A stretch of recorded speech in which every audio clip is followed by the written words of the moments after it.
The single mother counted the crumpled bills in her purse for the third time, her hands trembling as she stood at the pharmacy counter. What happened next would expose the shocking reality of healthcare in America and prove that sometimes the most powerful person in the room isn't who you'd expect. But first, you need to understand how a routine Tuesday evening became a moment that would change everything. Elijah Washington had been working the evening shift at Riverside Pharmacy for 12 years, long enough to recognize desperation when it walked through his doors. The 62-year-old pharmacist adjusted his glasses and watched as Maria Gonzalez approached his counter, clutching a prescription bottle and a crying infant. Her 7-year-old daughter, Sophia, hung close to her mother's side, her small face etched with worry that no child should carry. The prescription was for infant formula supplement, medical-grade nutrition that baby Miguel desperately needed. Born premature, the 4-month-old had struggled to gain weight, and his pediatrician had prescribed this specific formula as a last resort before considering hospitalization. The cost? $347. Maria's crumpled bills totaled $63.18. "I can pay half now," Maria whispered, her English careful and measured. "Maybe you take payments? My husband, he start new job Monday. We pay rest next week, I promise." Elijah had heard similar pleas countless times. Corporate policy was crystal clear. No payment plans, no partial payments, no exceptions. The regional manager had made that abundantly clear during last month's staff meeting, threatening termination for any employee who bent the rules. But as he looked at baby Miguel's hollow cheeks and Sophia's worn shoes with cardboard stuffed in the soles, policy seemed like a cruel joke. What Maria didn't notice was the impeccably dressed man in the corner, ostensibly browsing vitamins while conducting a phone call. Richard Blackstone, CEO of Meridian Pharmaceuticals, had been making unannounced visits to pharmacies across the country, gathering intelligence on how his company's products were being handled at the retail level. He'd chosen this particular pharmacy randomly, drawn by its location in a working-class neighborhood where his expensive medications were in high demand. Blackstone had built his pharmaceutical empire through ruthless efficiency and unwavering adherence to profit margins.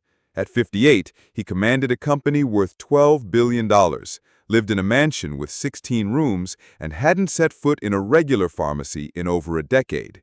Tonight's visit was meant to be a brief fact-finding mission. Instead, he found himself witnessing something that would shatter his carefully constructed worldview. "Ma'am, I understand your situation," Elijah said gently, his voice carrying the weight of countless similar conversations. "Let me see what I can do." He turned to his computer, fingers hovering over the keyboard. Every fiber of his professional training screamed at him to follow protocol. He had a daughter in college, a mortgage, and just 2 years left until retirement. His job at Riverside Pharmacy wasn't glamorous, but it was stable. And stability mattered when you'd grown up in foster care like Elijah had. But then he looked at Sophia, whose intelligent eyes reminded him of his own daughter at that age. He remembered the nights he'd chosen between groceries and medicine, the shame of asking for help, the weight of watching your children go without while you remained powerless to provide. His fingers began typing. What Blackstone witnessed next would later be described as either the most egregious violation of corporate policy or the most beautiful act of human decency he'd ever seen, depending on your perspective. Elijah pulled up a discount program screen, one typically reserved for extreme hardship cases that required 3 levels of management approval. Without hesitation, he began entering authorization codes. Codes that would cost him his job if discovered, but would reduce the prescription cost to exactly $63.18. "You know what, Mrs. Gonzalez?" Elijah said, his voice steady despite the magnitude of what he was doing. "It looks like your insurance has a special provision I missed earlier. The total comes to $63.18. Maria's eyes widened, and for a moment she couldn't speak. "Are you sure? That seems—" "I'm sure," Elijah said firmly, already preparing the formula. "Sometimes the system takes a while to update these special programs." But there was a problem. The codes Elijah was using would trigger an automatic review within 24 hours. Corporate would know exactly what he'd done, and he would be terminated immediately. Worse, they might pursue legal action for theft of services. His pension, his security, his future. All of it would disappear because he couldn't watch a baby go hungry. Blackstone found himself moving closer, abandoning his pretense of shopping. He watched as Elijah carefully measured the formula, explaining to Maria exactly how to prepare it, when to call if Miguel showed any adverse reactions, and reminding her about the follow-up appointment with the pediatrician. "Mr. Washington," Sophia spoke up, her small voice cutting through the pharmacy's ambient noise. "Why are you helping us?" Elijah paused in his work, considering the question with the seriousness it deserved. "Well, Sophia, sometimes when you have the power to help someone, you have to ask yourself what kind of person you want to be. Do you understand?" She nodded solemnly, though Blackstone doubted she fully grasped the sacrifice this man was making for her family. As Maria gathered her children and the precious formula, Blackstone felt something he hadn't experienced in decades: shame. Not embarrassment or regret, but deep, soul-crushing shame at the system he'd helped create. His company manufactured the formula Elijah had just given away, and Blackstone knew the production cost was less than $30 per unit. The markup was over 1,000%. He watched Maria's family leave, then approached the counter where Elijah was already cleaning up, preparing to close the pharmacy for the night. "Excuse me," Blackstone said, his voice hoarse. "I couldn't help but notice what just happened." Elijah stiffened, suddenly alert. He'd been so focused on helping Maria that he hadn't paid attention to other customers. "Sir, is there something I can help you with?" "I'm Richard Blackstone. I own Meridian Pharmaceuticals." The color drained from Elijah's face. Of all the people to witness his violation of corporate policy, it had to be the CEO of the company that manufactured the very product he'd just given away at cost. His career wasn't just over, it was obliterated. "Mr. Blackstone, I can explain." "Please," Blackstone held up his hand, "let me finish. What you just did will cost you your job. You know that, don't you?" Elijah nodded, his jaw set with quiet dignity. "Yes, sir. I knew that when I did it." "Why?" The question hung in the air between them. Elijah had expected anger, threats, perhaps even immediate termination. He hadn't expected this quiet inquiry into his motivations. "That baby needs medicine to survive," Elijah said simply. "His mother works 2 jobs but still can't afford health care. I've seen too many families choose between medicine and food. I couldn't watch it happen again." Blackstone studied the man before him. Elijah Washington stood barely 5 feet 8 inches tall, with graying hair and calloused hands that spoke of a lifetime of honest work. He wasn't wealthy or powerful or connected, but in this moment he possessed something Blackstone had lost somewhere along his climb to the top: moral courage.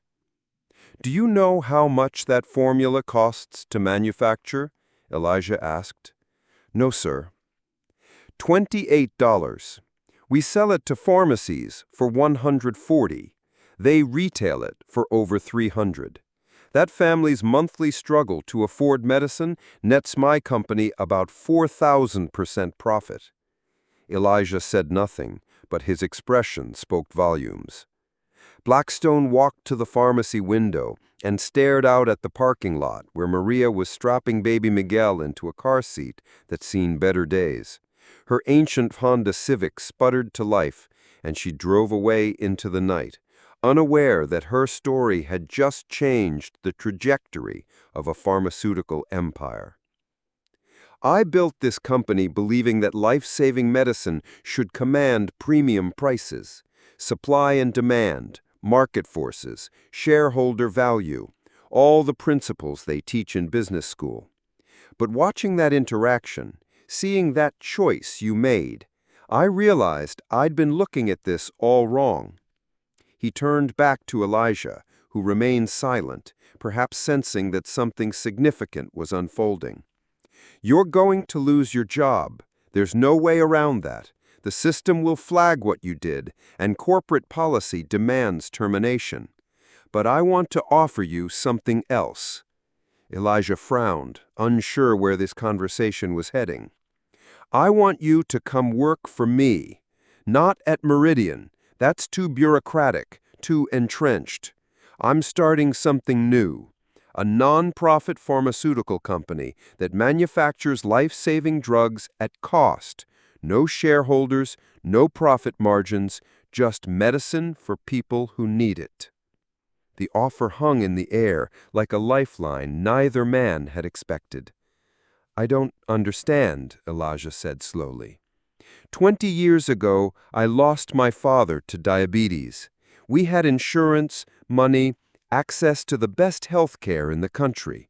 But I remember sitting in waiting rooms, seeing families who couldn't afford insulin, watching people ration medication because they had to choose between prescriptions and rent. I told myself I'd find a way to fix that someday. Then I got rich, comfortable, disconnected. I forgot what it felt like to worry about affording medicine. Blackstone pulled out his business card, wrote something on the back, and handed it to Elijah. "That's my personal number. I'm offering you the position of Director of Community Relations. Your job would be to identify families and communities that need help accessing medication. No corporate policies, no profit margins to protect. Just you doing what you did tonight, but with unlimited resources behind you." Elijah stared at the card, hardly believing what he was hearing. "Why?" he asked, echoing Blackstone's earlier question. "Because in 30 years of business, I've never met anyone willing to sacrifice everything to help a stranger. I've met plenty of people who talk about making a difference, but you actually did it. Without cameras, without recognition, without any expectation of reward. That's the kind of person I need leading this initiative." 6 months later, the Riverside Community Health Initiative had provided free medications to over 3,000 families across the region. The program, funded entirely by Blackstone's personal wealth, operated out of a modest storefront clinic, where Elijah Washington worked alongside a team of nurses, social workers, and volunteer doctors. Maria Gonzalez brought baby Miguel in for a 6-month checkup, now healthy and thriving thanks to the formula that had once seemed impossibly expensive. Sophia, now 8, had started volunteering at the clinic after school, helping translate for Spanish-speaking families and organizing the medicine inventory with the meticulous attention to detail that reminded Elijah of his own daughter at that age. But the real transformation had occurred in Richard Blackstone himself. The man who had once measured success in stock prices and market share now spent his evenings in community centers, listening to families share their healthcare struggles. He'd liquidated half his personal assets to fund the initiative, and every board meeting at Meridian Pharmaceuticals now included discussions about affordable access programs. The pharmaceutical industry watched with a mixture of admiration and concern as one of their most successful leaders essentially declared war on the profit-first model that had made him wealthy. Some called him naive, others whispered that his shareholders would revolt. But Blackstone had discovered something more valuable than market dominance, the profound satisfaction of using wealth and power to solve problems rather than create them. On a cold December evening, almost exactly 1 year after their first encounter, Elijah and Blackstone stood together in the clinic, preparing to close for the day. The walls were covered with thank you cards from families, photos of healthy children, and letters from people whose lives had been changed by access to affordable medication. "Do you ever regret it?" asked Blackstone, watching Elijah organize prescription bottles for tomorrow's patients. "Do you regret what? Giving up your comfortable job for all this uncertainty?" Elijah smiled, the same quiet smile he'd worn when helping Maria that night in the pharmacy. "Mr. Blackstone, I spent 12 years behind that counter, watching people choose between medicine and food. Every day I told myself I was just following policy, that it wasn't my problem, that I couldn't fix the system by myself. But that night, looking at that baby and his sister, I realized I'd been lying to myself. We always have a choice. We can follow the rules, or we can do what's right. They're not always the same thing. As they locked up the clinic and walked to their cars, both men reflected on how a single moment of moral courage had rippled outward, transforming not just their own lives, but the lives of thousands of people they'd never met. In a world that often seemed dominated by greed and indifference, they'd proven that individual acts of kindness could still change everything.